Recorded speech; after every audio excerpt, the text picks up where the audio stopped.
जय श्री राधे दोस्तों, केपी की वाणी चैनल में आपका स्वागत है। माता रानी का आशीर्वाद पाने हेतु कमेंट में जय माता दी अवश्य लिखे। वहीं अगर आप महाकाल के भक्त हैं तो कमेंट में हर हर महादेव अवश्य लिखे। यकीन जानिए माता रानी संग महादेव की कृपा आप पर और आपके पूरे परिवार पर अवश्य बरसेंगी और आप सब परिवार स्वस्थ एवं सुखी रहेंगे। साथ ही आपकी सभी मनोकामनाएं माता रानी कृपा से अवश्य ही पूर्ण हो जाएंगी।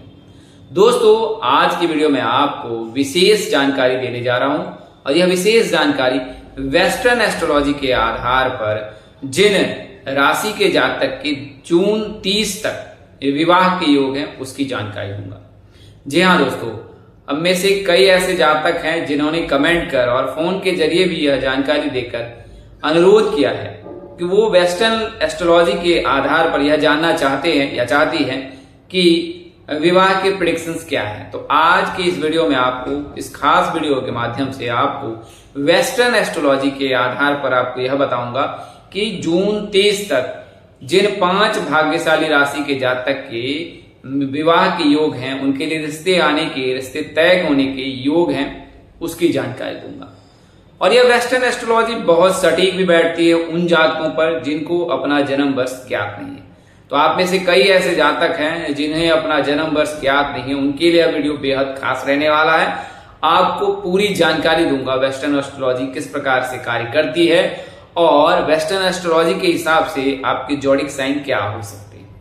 और उसके अलावा इस वीडियो के माध्यम से आपको यह भी बताऊंगा कि वेस्टर्न एस्ट्रोलॉजी के हिसाब से मई के महीने में और जून के महीने, जो 2 महीने हैं, उन 2 महीनों में जिन 5 राशि के जातक के विवाह के योग हैं उसकी जानकारी दूंगा। उससे पहले मैं आपको बता दूं कि अगर आप केपी की वाणी से संपर्क कर अपने विवाह संबंध की जानकारी प्राप्त करना चाहते हैं कि आपकी शादी कब होगी, कहाँ होगी, कैसे होगी, किससे होगी, किस दिशा में होगी, कितनी दूरी पर होगी, किस नाम से होगी, किस राशि से करनी चाहिए, जीवन साथी का रंग, रूप, स्वरूप, स्वभाव और उनका करियर कैसा होगा, उनकी कद काठी कैसी, उसकी लंबाई कितनी होगी, उसका स्वरूप कैसा हो, उनकी उम्र कितनी हो सकती है, आप में और आपके पार्टनर में जो है उम्र का अंतर कितना हो सकता है, कितनी संतान होंगी, संतान में पुत्रों की संख्या कितनी होगी, प्रथम पुत्र या प्रथम पुत्री प्राप्ति होगी। अगर आप प्रेम प्रसंग में प्रेम विवाह करने के इच्छुक है तो क्या माता पिता की सहमति मिलेगी, पार्टनर की सहमति मिलेगी, पार्टनर के माता पिता की सहमति मिलेगी कि नहीं मिलेगी।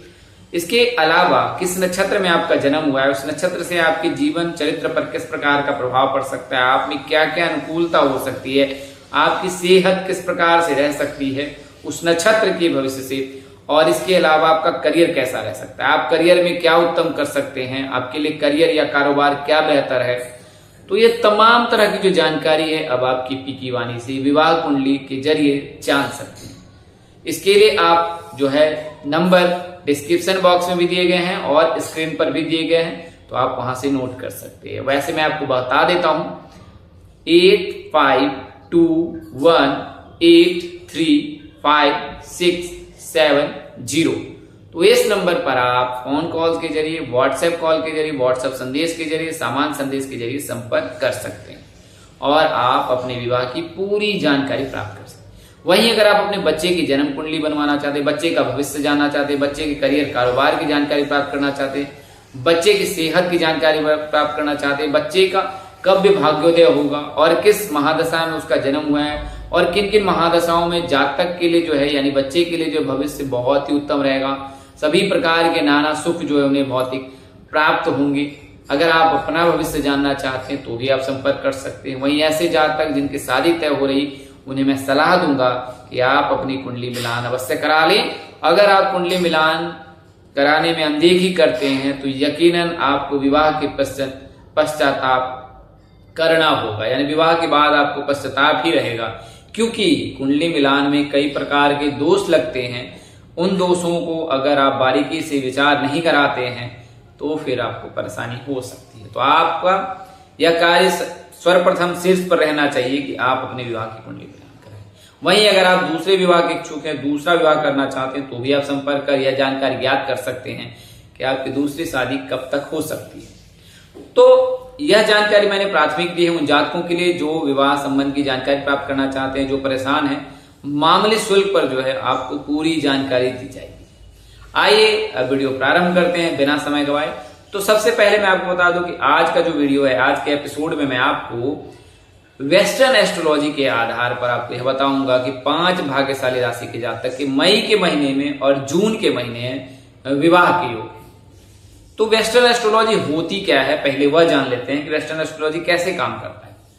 तो भारत जो कि वेदों का देश रहा है और इसे विश्व गुरु भी कहा जाता है, भारत में जो है वैदिक ज्योतिष के आधार पर जो है विशेष कुंडली विश्लेषण किया जाता है। ग्रहों की स्थिति देखी जाती है, नक्षत्रों की स्थिति देखी जाती है, चंद्रमा की स्थिति देखी जाती है, सूर्य की स्थिति देखी जाती है और इस आधार से ही जो है सभी प्रकार के कर्म कांड किए जाते हैं।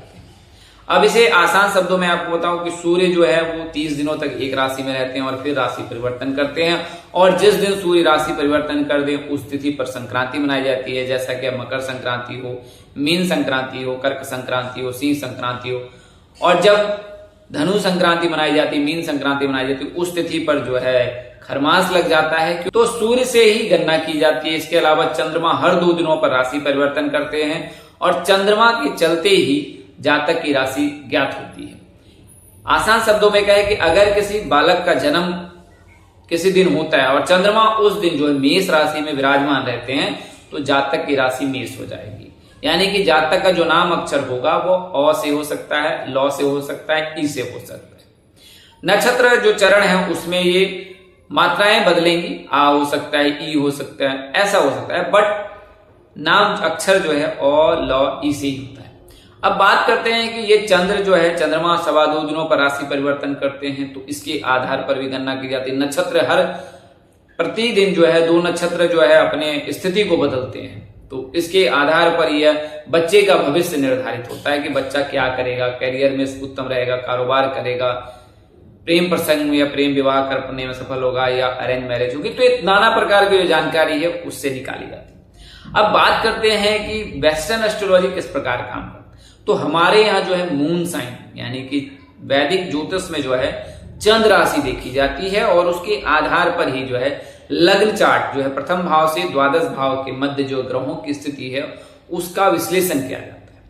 तो हमारे यहाँ जो वैदिक ज्योतिष में जो है वो मून साइन देखी जाती है, लेकिन वेस्टर्न एस्ट्रोलॉजी में जो है वहां पर सन साइन से ही जो है भविष्यवाणी की जाती है। सन साइन यानी कि सूर्य जिस राशि में रहेंगे उस राशि के आधार पर जातक की जो है भविष्य की गणना की जाती है। हालांकि इसमें मून साइन का भी अहम रोल होता है। मून साइन जो है वो कैरेक्टर यानी कि चरित्र के लिए जो है वो देखा जाता है।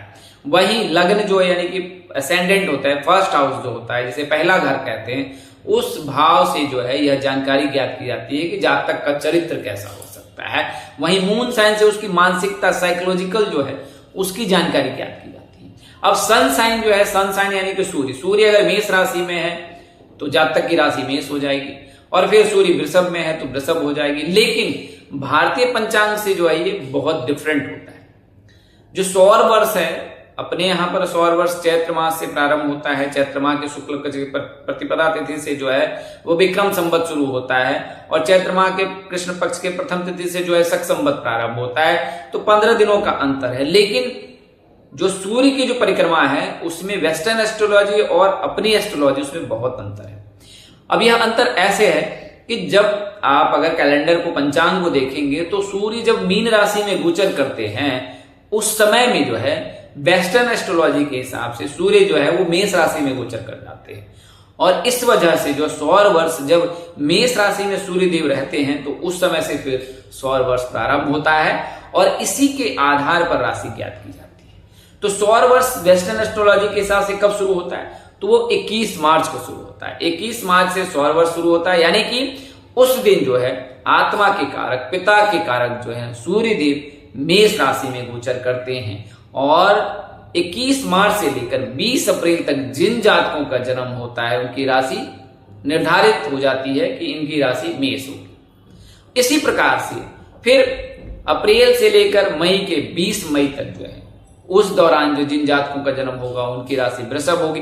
इसी प्रकार से फिर अगले महीने में जिन जातकों की जन्म होगी 20 तक उनकी राशि मिथुन होगी, और ये क्रम चलता रहता है। और पुनः जो है यानी कि मार्च 20 से लेकर अप्रैल, और फिर अप्रैल 20 से लेकर मई 20, मई 20 से लेकर मई 20, जून के 20, फिर 21। तो इस प्रकार से जो है राशि निर्धारित की जाती है। अगर मैं आपको बता दूं कि किस प्रकार से जो है राशि की गणना की जाती है, तो मैं आपको बता देता हूं कि अगर आपका जन्म 21 मार्च से लेकर 19 अप्रैल के मध्य हुआ है तो आपकी राशि मेष हो जाएगी। वहीं अगर आपका जन्म 20 अप्रैल से 20 मई के मध्य हुआ है तो आपकी राशि हो जाएगी वृषभ। वहीं आपका जन्म अगर 21 मई से लेकर जून 21 तक हुआ है तो आपकी राशि मिथुन हो जाएगी। वहीं अगर आपका जन्मदिन 22 जून से लेकर 22 जुलाई तक हुआ है तो आपकी राशि कर्क हो जाएगी। 23 जुलाई से लेकर अगस्त 22 तक अगर आपका जन्म हुआ है तो आपकी राशि सिंह हो जाएगी। वहीं अगस्त 23 से लेकर सितंबर 22 तक अगर आपका जन्म हुआ है तो आपकी राशि कन्या हो जाएगी। वहीं सितंबर 23 से लेकर 23 अक्टूबर के मध्य आपका जन्म हुआ है, उस दिन ही जन्म हुआ है तो आपकी राशि तुला होगी। अक्टूबर 24 से लेकर 21 नवंबर तक अगर आपका जन्म हुआ है तो आपकी राशि वृश्चिक हो जाएगी। और फिर 22 नवंबर से दिसंबर 21 तक अगर आपका जन्म हुआ है तो आपकी राशि धनु हो जाएगी। 22 दिसंबर से जनवरी 19 तक अगर आपका जन्म हुआ है तो आपकी राशि मकर हो जाएगी। और वहीं फिर जनवरी 20 से लेकर फरवरी 18 तक अगर आपका जन्म हुआ है तो आपकी राशि कुंभ हो जाएगी। 19 फरवरी से लेकर 20 मार्च तक जिन जातकों का जन्म होता है उनकी राशि मीन हो जाती है। तो अगर आप में से कई ऐसे जातक हैं जिनको अपना जन्मदिन ज्ञात नहीं है तो उन्हें मैं बता दूं, यानी कि जन्म वर्ष ज्ञात नहीं है कि किस साल आपका जन्म हुआ है, तो आप सन साइन का सहारा ले सकते हैं। यानी कि वेस्टर्न एस्ट्रोलॉजी के हिसाब से भी आप अपनी प्रेडिक्शंस को देख सकते हैं। इससे भी जो है आपकी गणना सटीक रहेगी, सत्य रहेगी।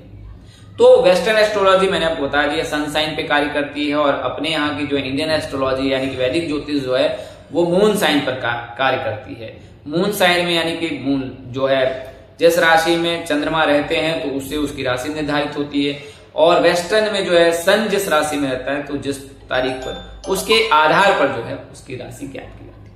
अब बात करते हैं, तो मैंने आपको जानकारी दी, अब मैं आपको बताता हूं कि 5 जो भाग्यशाली राशि के जातक है वेस्टर्न एस्ट्रोलॉजी यानी कि अमेरिका, यूरोप, अन्य देशों में जो भी वेस्टर्न एस्ट्रोलॉजी को फॉलो करते हैं और जो वेस्टर्न कल्चर को फॉलो करते हैं उनके लिए जो 5 जो जॉडिक साइन है उनके प्रबल विवाह के योग बनेंगे। और अपने यहाँ पर जो इंडियन ओरिजिन है, जो यहाँ पर लोग हैं जिन जातकों को जन्म वर्ष ज्ञात नहीं है उनके लिए वेस्टर्न एस्ट्रोलॉजी सटीक है, उससे भी यह जानकारी ज्ञात कर सकते हैं।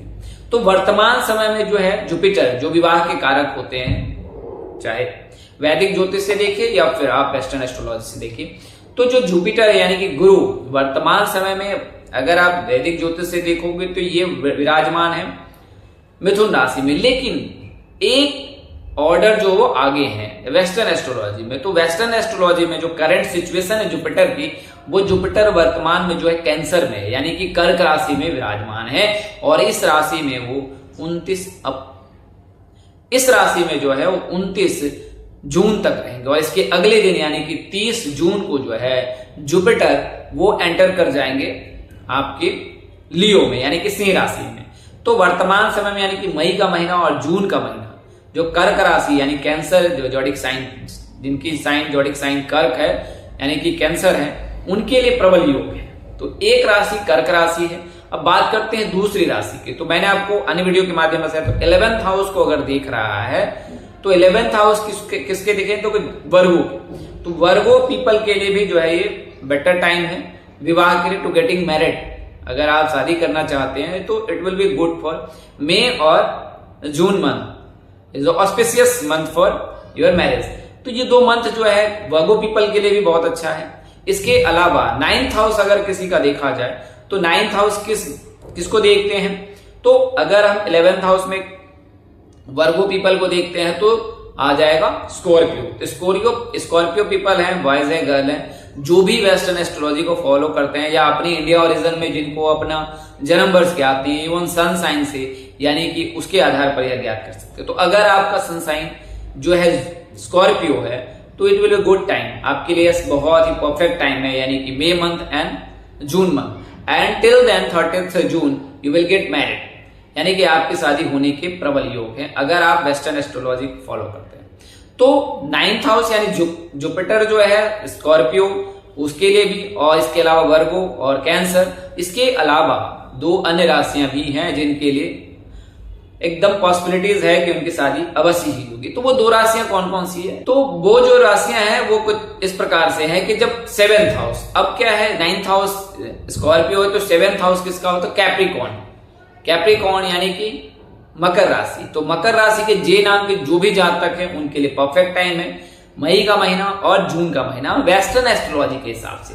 तो वेस्टर्न एस्ट्रोलॉजी के हिसाब से 7th हाउस में जो है जुपिटर की दृष्टि रहेगी तो वो समय आपके लिए परफेक्ट है। और 30 जून तक जो है 30 जून तक जो है जुपिटर आपकी राशि के 7th हाउस को देख रहे हैं, चूंकि वो कर्क में है और ड्यूरिंग दिस टाइम की आपके 7th हाउस को देखेंगे। और 7th हाउस जो विवाह के कारक होते हैं, मैरिज प्रेडिक्शन के लिए, पार्टनर के लिए भाव होते हैं, तो वो आपके लिए परफेक्ट टाइम है अगर आप कैप्रिकॉर्न यानी कि कैप्रिकॉर्न पीपल हैं, यानी कि मकर राशि के जातक हैं। तो मकर राशि के जातक, इसके अलावा जो पाइसेस है, पाइसेस के यानी कि लव भाव, जो प्रेम भाव है 5th हाउस, उसको देखेंगे देवगुरु बृहस्पति या देख रहे हैं, तो उस समय जो है आपके लिए परफेक्ट टाइम है। वेस्टर्न एस्ट्रोलॉजी के अकॉर्डिंग अगर देखा जाए तो ये जो 5 जॉडिक साइन है उनके मैरिज होने के प्रबल योग है मई के महीने में और जून के महीने। और उसके पश्चात जो है वेस्टर्न एस्ट्रोलॉजी के अकॉर्डिंग जो 30 जून को जो है वो जुपिटर अपना ट्रांजिट करेंगे और फिर नेक्स्ट जो जॉडिक साइन है उसमें एंटर करेंगे। तो उससे पहले जो है आपके लिए बहुत उत्तम समय रहने वाला है, ऑस्पिशियस टाइम रहने वाला है। 60 डेज आपके लिए वो बहुत ही बेहतर रहने वाला है इन 5 जॉडिक साइंस के लिए। फर्स्ट वन जो है कैंसर है, सेकंड वन वो वर्गो है, थर्ड वन स्कॉर्पियो है, फोर्थ जो है वो Capricorn and fifth one Pisces. So अगर मैं आपको हिंदी बताऊं तो कर्क राशि है, कन्या राशि है, वृश्चिक राशि है, मकर राशि है और मीन राशि के जातक हैं। इन 5 राशि के जातक के लिए 60 डेज ऑस्पिशियस हैं विवाह के लिए। और बात करें अगर दिशा की, तो अगर आप कैंसर के हो तो फिर उत्तर और यानी कि नॉर्थ एंड वेस्ट में है। अगर आप वर्गो पीपल हो तो आपके लिए नॉर्थ का साइड बेटर है। वहीं अगर आप स्कॉर्पियो पीपल हो तो आपके लिए जो साउथ का साइड वो बेटर है। वहीं अगर आप जो कैप्रिकॉर्न के हो तो आपके लिए साउथ एंड वेस्ट डायरेक्शन उत्तम है। और लास्ट वन यानी कि पाइसेस, उनके लिए जो है वो समय जो है दिशा जो है यानी कि डायरेक्शन है वो नॉर्थ ईस्ट का रहने वाला है। तो दोस्तों इस वीडियो के माध्यम से मैंने आपको वेस्टर्न एस्ट्रोलॉजी के कुछ नए तरीके से आपको वेस्टर्न एस्ट्रोलॉजी के माध्यम से यह जानकारी दी है कि जो 5 राशि के जातक है जिनको जन्म वर्ष ज्ञात नहीं है, जिन्हें पता नहीं कि उनका जन्म किस वर्ष हुआ है, माता पिता ने उनका जो है जन्म वर्ष लिख के नहीं रखा या उन्हें किसी को बता के नहीं रखा और आज जो है विस्मृत अवस्था में है, तो ऐसे जातकों के लिए भी यह जानकारी पूरी तरह से सटीक बैठती है, क्योंकि वेस्टर्न एस्ट्रोलॉजी सन साइन को फॉलो करती है। सन साइन में जो है आप अगर ईयर ना पता है तो आप सनसाइन का सहारा ले सकते हैं। तो आज के वीडियो के माध्यम से मैंने आपको वेस्टर्न एस्ट्रोलॉजी के आधार पर यह जानकारी देने की कोशिश की है। अगर जानकारी देने में मेरे द्वारा यानी कि आपके अनुज द्वारा कोई गलती या त्रुटि रह गई तो कृपया मुझे क्षमा कर दीजिएगा। मेरी कोशिश आपको सत्य और सही जानकारी देने की रहती है। विभिन्न प्रकार के जो है शास्त्रों का अध्ययन करके, वेस्टर्न एस्ट्रोलॉजी के जो प्रेडिक्शंस को अध्ययन करके, रिसर्च करके आपको ये जानकारी देने की कोशिश की है। यकीनन इसमें कहीं ना कहीं कुछ न कुछ त्रुटि रह ही गई होगी, तो मैं आपसे क्षमा प्रार्थी हूँ।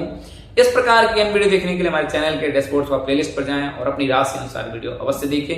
तो दोस्तों आपको यह जानकारी कैसी लगी, लाइक कर, कमेंट कर, शेयर कर हमें अवश्य बताएं। अगर आप मेरे चैनल पर पहली बार विजिट कर रहे हैं तो चैनल को सब्सक्राइब कर लें, साथ ही बेल आइकन को प्रेस करना ना भूलें, ताकि आपको सभी प्रकार की जानकारी सर्वप्रथम प्राप्त हो सके। आज के लिए इतना ही, अगले वीडियो में फिर मिलेंगे एक नई जानकारी के साथ। तब तक के लिए मुझे इजाजत दें। आप जहां रहें मस्त रहें, स्वस्थ रहें, व्यस्त रहें। माता रानी की असीम कृपा पर बरसती रहे। परमपिता परमेश्वर आपको सद्बुद्धि, सत्मार्ग और आगे बढ़ने की शक्ति दे। नमस्कार, जय श्री राम दोस्तों, जय श्री कृष्णा, जय माता दी, जय वाहिगुरु, हर हर महादेव।